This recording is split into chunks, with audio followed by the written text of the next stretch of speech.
Hi friends, welcome to my channel. Let's talk about martial art. क्यों आज मेरा mood किया, मैंने सुबह देखा कि कुछ छोटे बच्चे ऐसे सफ़ेद जो कपड़े होते हैं कराटे के, और येलो बेल्ट ग्रीन बेल्ट लगा के जा रहे थे, कहीं क्लास जा रहे थे। तो मुझे याद आ गया कि मुझे कितना क्रेज़ था जब भी मैं छोटा था। मैं ऑब्वियसली जब मैं चौथी फिफ्थ सिक्स स्टैंडर्ड में था, तो मैं हमेशा जितने भी हमारे जो फ्रेंड्स होते थे तो बात करते थे, तो तभी उस वक्त जो ब्रूसली और जैकी चैन का इतना क्रेज़ था, तो इतना था कि बस बच्चे उसी के बारे में बात करते थे। और ऑब्वियसली मुझे भी क्रेज़ वही से मतलब दीवानापन हो गया वो मार्शल आर्ट का, और ख़ासकर कुंफू कराटे। अभी तब मालूम नहीं था कुंफू अलग रहता है और कराटे अलग है और ताइक्वांडो अलग है। हम हमारे से सब एक ही था। लेकिन तब सही लगता था, ये लोग हवा में उड़ते हैं, उनके पास ऐसा अद्भुत ताकत वगैरह रहता है ना। तो ये सब सच लगता था उस वक्त। तो मैं सीखना चाहता था ये आर्ट। तो मैं ढूंढने लग गया कि कहाँ पे। तो एक क्लास था मेरे घर के नज़दीक, लेकिन मैं कभी सीख नहीं पाया क्योंकि पिताजी इजाज़त नहीं देते थे ऑब्वियसली। तो फिर मैं ऐसे करते करते थाना में आ गया। थाना में जो स्कूल था, और वहाँ पे कोई मतलब ये नहीं था, स्पोर्ट्स नहीं था, ड्रामा नहीं था, कुछ नहीं, और स्कूल काफ़ी बोरिंग था। फिर मैं सेवन स्टैंडर्ड में वापस पुणे आ गया। पुणे में जब स्कूल में गया, तो स्कूल में सब था, ड्रामा था, स्पोर्ट्स था, और जैसे डांस वगैरह वो सब उस स्कूल में थे। तो सिंगिंग वगैरह सब था। और मैं पढ़ाई में ऑब्वियसली अच्छा नहीं था, डिसलेक्सिक था। तो पढ़ाई में इतना खास मेरा मन नहीं लगता था। बाकी स्पोर्ट काफ़ी स्पोर्टी था, और मैं स्कूल के फुटबॉल टीम में ऑलरेडी था। और जब मुझे पता चला स्कूल में कि जूडो का टूर्नामेंट होने वाला है, तो मैंने ऐसे ही अपने जो स्कूल में जो बाजू के क्लास में दो दोस्त थे, उनको बोला कि यार काश मुझे चांस मिलता इसमें हिस्सा लेने का। तो उन्होंने बोला क्यों नहीं लेता। तो मैंने कभी सीखा ही नहीं, मुझे कुछ आता ही नहीं, तो कैसे लूँ। ऑब्वियसली टूर्नामेंट में जाना है तो आपको पहले मतलब ये होना चाहिए कि कहीं तो क्लास होना चाहिए, आपके पास बेल्ट होना चाहिए। तो उन्होंने बोला तू चिंता नहीं कर, तू सिर्फ नाम दे दे, और 3 महीने में हम सिखा देते। हमारे क्लास का नाम बता, हमारे सर से मिलना तू एक बार, और हमारे क्लास का नाम बता, और इस टूर्नामेंट में हिस्सा ले ले। तो उन्होंने वैसे किया। पहले उन्होंने अपने सर से मिलाया, तो सर ने इजाज़त दे दी कि अपने क्लास का बताओ। और मैंने अपने एक दोस्त से मैंने कपड़े ले कराटे के। मैं ले सकता था, खरीद सकता, लेकिन फिर पिताजी को पता चल जाता है मैं टूर्नामेंट में हिस्सा ले रहा हूँ। ऑब्वियसली पिताजी का हमेशा झूठी साइन करता था। और ऐसे करके मैंने जूडो की इसमें हिस्सा ले लिया। अभी जूडो का जो था टूर्नामेंट, वो जो महाराष्ट्र बैंक है पुणे में, चित्रे बंधु का जो स्वीट मार्ट है, उसके आगे कहीं वो क्लास था, और वहाँ पे जाके हमने टूर्नामेंट में हिस्सा लिया। और मैंने पहले एक दो उसमें जो फाइट थे, मैच थे, मैंने जीत ले। लेकिन थर्ड में मैंने गया तो हार गया। तो लेकिन अनुभव अच्छा था, तो मुझे और इच्छा होने लगी। लेकिन वो जूडो था। जूडो मुझे इतना उस वक्त इतना आकर्षित नहीं लगता था, लेकिन मैं 3 महीने में जो लड़कों ने मुझे ट्रेन किया था वो मुझे अच्छा लगा था। लेकिन मुझे कुंफू सीखना था।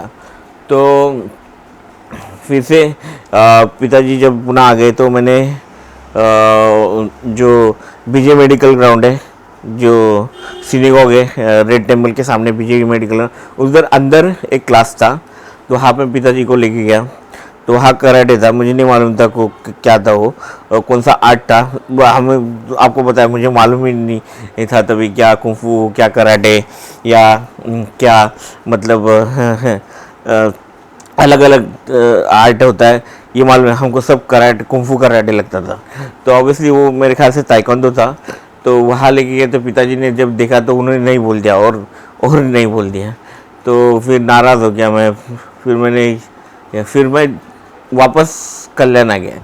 लकीली वहाँ कल्याण में एक गांव जैसा एरिया है, वहाँ पे क्लास चालू था और इतना बेस्ट टीचर मुझे मिल गया जो हमारे शियान थे। शियान मतलब जिन्होंने 7 ब्लैक बेल्ट किए होते। तो उन्होंने उनके होते तो वो जापानीज़ कराटे सिखाते थे और उनके जो मतलब उन्होंने जो सिखाया हमको वो मतलब बहुत ही सबसे बेहतरीन था वो। और जो हमारे जो सर शियान थे वो किसी एक आर्ट में यकीन नहीं करते थे। मतलब जो अब वो तो सिखाते शोतोकान, लेकिन वो हमें बोलते थे आपको जूडो भी सीखना चाहिए, आपको ब्राज़ीलियन जिजित्सु भी सीखना चाहिए, या और आपको बॉक्सिंग भी सीखना चाहिए। वो एक आर्ट से कुछ नहीं होता, हर आर्ट का आपको थोड़ा थोड़ा नॉलेज होना चाहिए। तो उनसे हमने वो सीखा तब। तो इसके बारे में पता नहीं था।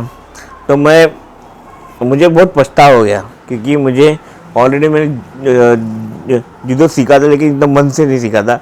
और जिजित्सु तो यहाँ पे मतलब कहीं दिखाई नहीं देता अभी तक। जिजित्सु मुंबई में क्लासेस अभी रहेगा, लेकिन जिजित्सु सीखना चाहिए बहुत। मतलब जितने में अल्टीमेट फाइट में जितने भी फाइटर्स लड़ते हैं तो जिजित्सु का इस्तेमाल करते हैं। और ऐसा आर्ट है ना, लड़कियों तो सीखना चाहिए, लड़कियों को भी सीखना चाहिए, लड़कों को भी सीखना चाहिए, क्योंकि उसका एक ही डाव में पूरा मैच ख़त्म हो जाता है।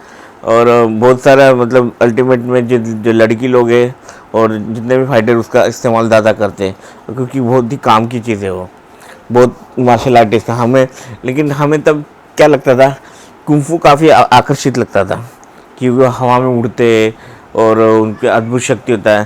तो आपको याद होगा जब मैं कुछ 9th क्लास में 8-9 क्लास में था, तभी केबल पे 2 चैनल भी आते थे चाइनीज़, वो हिंदी में ट्रांसलेट होते थे।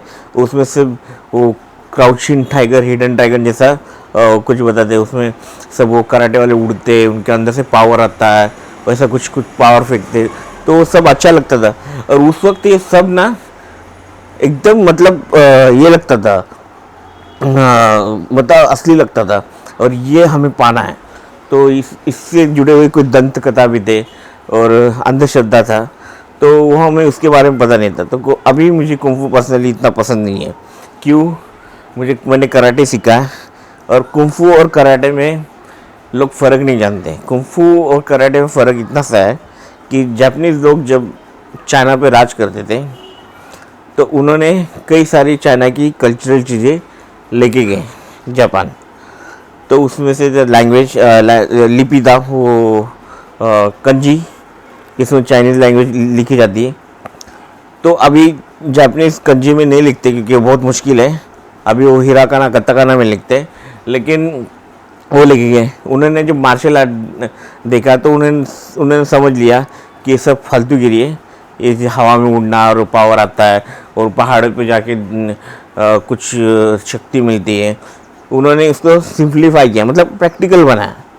उन्होंने सब वो जो मिथक था उसमें से निकाल दिया और कराटे डेवलप किया, जो कुंफू का ही जापानीज़ वर्जन है। तो उन्होंने जो अब जापान कंट्री देखे हुए तो अलग अलग द्वीप है, अलग अलग द्वीप पे कराटे अलग गुरु ने अलग तरीके से डेवलप किया, तो उसको थोड़ा नाम अलग कर दिया उन्होंने। तो थोड़ा सा स्लाइड उसमें फर्क है, लेकिन कराटे जापानीज़ आर्ट है।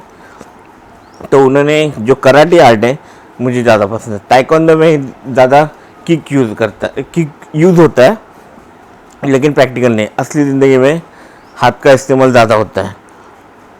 तो मेरे जो शांत सर थे वो बोलते थे असली ज़िंदगी में जो फाइट होता है या आपकी जान पे आती है तो जूडो और जिजित्सु ऐसी चीज़ें बहुत काम में आती हैं। मार्शल आर्ट होता है वो भी काम में आता है, लेकिन जो फिज़िकल होती है, जो सामने वाला तो आपको कराटे नहीं जानता तो वो आएगा, वो कैसे भी मारेगा, वो स्ट्रीट फाइट करेगा। तो स्ट्रीट फाइट में ज़्यादातर जूडो और जिजित्सु इस्तेमाल होता है, तो वो काम में आता है और लड़की लोग को ज़्यादा इसलिए वही सिखाते थे। तो मेरे जो शान थे जूडो सिखाते थे, लेकिन जिजित्सु मैंने कभी सीखा नहीं।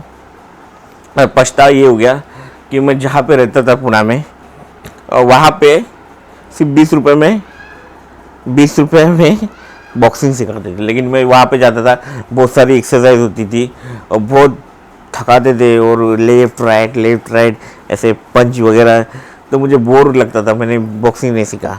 लेकिन आज पछताता हूँ कि बॉक्सिंग क्यों नहीं सीखा, क्योंकि माइक टायसन को फाइट करते हुए देखते हैं, जितने भी बॉक्सर को देखता हूँ तो मुझे मतलब बहुत मज़ा आता है। जिस तरह से मेवेदर को मैं पहले पसंद नहीं करता था, लेकिन उसका भी डिफेंसिव जो फाइट है मुझे अभी अच्छा लगता है।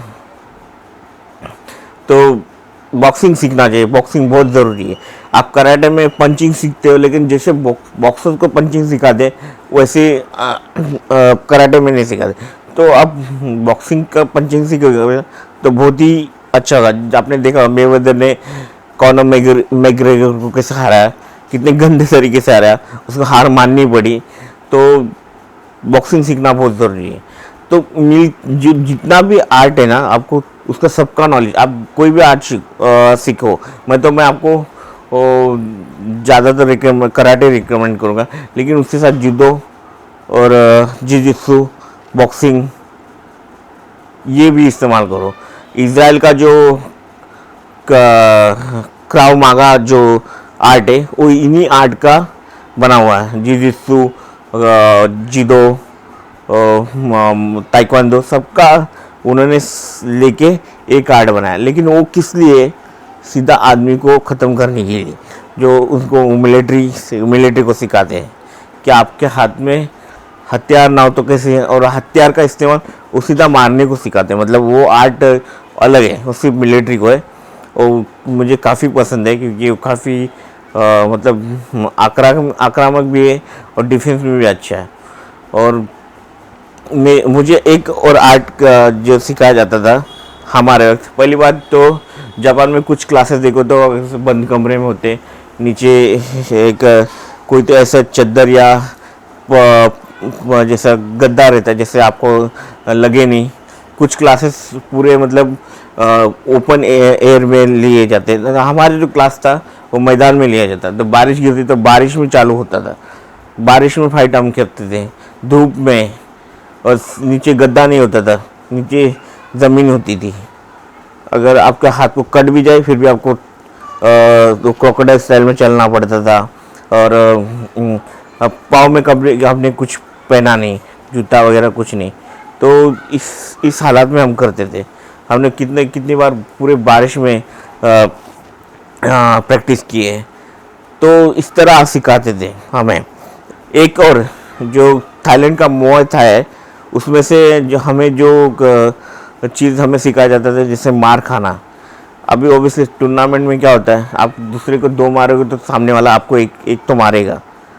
तो आपको उतना सहन शक्ति होना चाहिए। उसके लिए क्या चाहिए, वो हमें इतना मारते थे कि वो मार खा के हमारी सहन शक्ति बढ़ाते थे फाइट्स के पहले। मतलब टूर्नामेंट जब होता था तो सामने वाले जो मारता था तो उसका असर, तो बोले कितने जोर से मारे, हम सह जाते थे, मतलब सह लेते थे। तो इस तरह मुआय थाई में क्या होता है, फाइट के पहले वो फाइटर को इतना मारा जाता है, उसको इतना मारा जाता है कि वो उसकी सहन शक्ति बढ़ जाती है। जब रियल फाइट होता है तो बड़े से बड़ा किक और पंच झेल जाता है। तो ये मुआय थाई का ये जो चीज़ है ना, हमें सिखाया जाता था। हमें बहुत मारते थे, किक्स वगैरह, पेट में पंच वगैरह ऐसा मारते थे, यहाँ पे पंच मारते थे, ताकि हम जब भी असली फाइट हो तो हमें असली जब सामने वाला फाइट मारता है तो हम सह सके उसको। ये बहुत अच्छी चीज़ थी वो क्लास में। तो ऑब्वियसली मेरे जो टीचर थे, मेरे जो सर थे, मुझे बहुत प्यार करते थे। जब मैंने जो टूर्नामेंट से और मार्शल आर्ट से मतलब रिटायर होने के बाद बोला, तो उन्होंने एक ही चीज़ बोली थी, काश मेरे सब स्टूडेंट तेरे जैसे होते हैं। क्योंकि सुबह 4 बजे जाके 4:30 5 बजे जाके मैं उनको उठाता था एक्सरसाइज करने के लिए। मैं एक ही स्टूडेंट ऐसा था जो जाके मेरे सर को उठाता था 5 बजे, उठो करके एक्सरसाइज करते हैं। तो दूसरा कोई स्टूडेंट उनका ऐसा नहीं था, इसलिए मुझे बहुत पसंद करते थे। लेकिन मेरे बॉडी में जो फाइट्स करके इतना इंजरीज हो गया था, मेरा हाथ फ्रैक्चर हो चुका है। मेरा यहाँ बहुत सारे पंचेस लग चुके हैं। और बहुत सारा और क्या होता था, मैं घर पे बताता नहीं था ये सब चीज़ें, चुपचाप जाके टूर्नामेंट्स में भाग लेता था। और घर का पिताजी का साइन जो लगता था वो चुपचाप झूठ करता था और उनको दिखा देता था। कोई देखने तो आता नहीं था कि सही में पिताजी ने किए नहीं, झूठ में देता था। और बहुत फाइट्स किए हैं और पिताजी बहुत बार पिताजी ने देखा भी, किसको लगा, कैसे लगा, नहीं ऐसे लग गया वो। तो कभी कभी फेस पे या हाथ पे स्कार होता था तो छुपाना पड़ता था। तो इस तरीके से हमने सीखा था। लेकिन बहुत सारे लोग इसको समझते नहीं। जैसे मेरा छोटा कज़न है, मामा का लड़का, वो भी कराटे से बचपन से कराटे कर रहा है, लेकिन कभी कुछ सीखा नहीं। वैसे ये इधर बड़ा सिखाता है, ये शाओलिन में टेम्पल जाके आया है। तो उसको मैंने समझा कि ये कुंफू के नाद में मत पड़, सीधा कराटे सीख। उसने कभी कुछ सीखा नहीं और उसने कभी कभी फाइट नहीं किया। तो बहुत सारे जो कराटे को लोग जाते हैं ना, उसमें से मान लो 100 लोग गए तो उसमें से 10 ये लोग कहीं तो पहुंच पाते हैं, और 5 लोग ऐसे रहेंगे जो टॉप पे पहुंचते हैं। जैसे मेरे श्यान थे, मैं खुद अपने आप को आखिरी 10 में नहीं मानूंगा क्योंकि मैंने एक हद तक किया। लेकिन आपको मालूम ब्लैक बेल्ट का कैसा टूर्नामेंट होता है, आखिरी जो फाइट होता है, सुबह आपको 5 बजे बुलाते हैं, दोपहर के 12-1 बजे तक आपको एक्सरसाइज करना होता है, थोड़ा सा पानी, थोड़ा सा नाश्ता देते हैं, ज़्यादा नहीं। फिर शाम को 5 बजे तक आपको एक्सरसाइज करवाते हैं। फिर 5-6-7 बजे तक आपको फाइट करना होता है। पहले 1 के साथ, बाद में 2 के साथ, बाद में 3 के साथ। और उसमें एक देखा जाता है कि आप जीतते, ये नहीं देखते कि आप कैसे सर्वाइव करते हो, कितना आपको सिखाया जाए, जो टेक्निक्स आप यूज़ करते हो, कैसे कितनी देर टिकते हो आप, कितनी देर तक टिक सकते हो। 5 बेस्ट स्टूडेंट के सामने जो आपके साथ फाइट करते हैं, आपको अकेले को फाइट करवाते हैं। और काता, मैं तो काता तो सीरियसली लेता ही नहीं था। मैं बोलता था काता क्या चीज़ है यार, काता क्यों करने का।